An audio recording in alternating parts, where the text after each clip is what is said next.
Welcome back to my channel G Poli Priyesh Das. আশা করছি সব ভাই ভালো আছো। আবার একটা বড় ভিডিও নিয়ে চলে এসেছি। দিদিভাইরা এসেছিলো, সেই ভিডিও তোমাদের সঙ্গে শেয়ারই করা হয়নি। চলো আজকে শেয়ার করি। ওরা 4 চাকা গাড়ি নিয়ে এসেছিলো, তাই শক্তিগড় হয়ে এসেছিলো, সীতাভোগ নিয়ে এসেছিলো আসার সময়।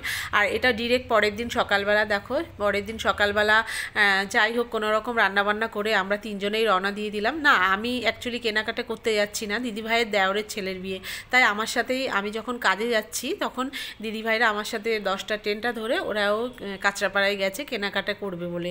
আর আসার সময় আমি দিদিভাইদের সঙ্গে দেখা করে তারপরে এসেছি। এই ভিডিওটা যাই হোক একটু বড় হয়ে গেছে, তাই নেক্সট ভিডিও তোমাদের সঙ্গে শেয়ার করব। দিদিভাইরা কি কেনাকাটা করেছে, মিষ্টু কি কিনলো, গিফট কি কিনলো, সেটা তোমাদের সঙ্গে শেয়ার করব নেক্সট ভিডিও।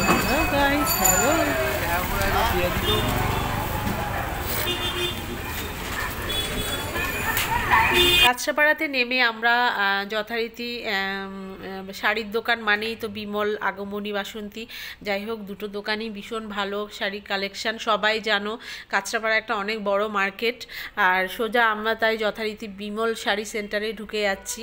বিমলে ভালো ভালো কালেকশান আছে আর অনেক অনেক পুরনো দোকান, সে কারণে আমার বিমলটাই বেশি ভালো লাগে। তাই দিদিভাইদেরকে বললাম চলো আগে বিমলে ঢুকি। আমি যাওয়ার সময় একটুখানি ওদের সঙ্গে দেখা করে একটু দেখে, শাড়ির দোকান, শাড়ি কার না ভালো লাগে দেখতে, তাই আমিও একটু দেখে টেকে তারপরে চলে গেলাম। ওরাই কেনাকাটি করেছে, অ্যাকচুয়ালি আমি ছিলাম না, আমি তো কাজে চলে গেছি।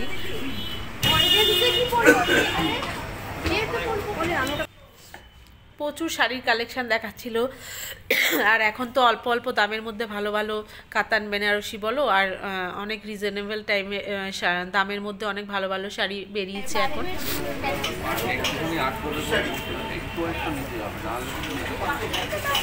ও কি শাড়ি নিয়েছে সেগুলো আমি নেক্সট ভিডিওতে দেখাবো। কি শাড়ি কি লেহেঙ্গা নিয়েছে, একদিন বিয়েতে পরবে, একদিন বৌভাতে পরবে, স্বাভাবিক। ওর কাকুর ছেলের বিয়ে, সেটা তো একদিন একটা পরবে স্বাভাবিক। আর আমি দেখো ওদেরকে দোকানে রেখে আমি বললাম তোমরা কেনাকাটি করো, আমি কাজে চলে এসেছি। আর কাজে এসেই দেখো এখানে রিনাদি এসছে কাষ্টডাঙ্গা থেকে প্রোডাক্ট নিতে।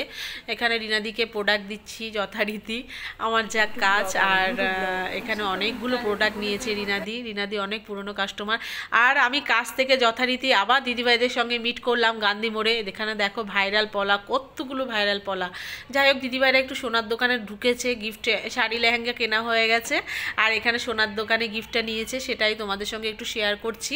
তোমাদেরকে নেক্সট ভিডিওতে আমি দেখাবো দিদিভাইরা কি কি গিফট নিল, কি কি শাড়ি লেহেঙ্গা নিল।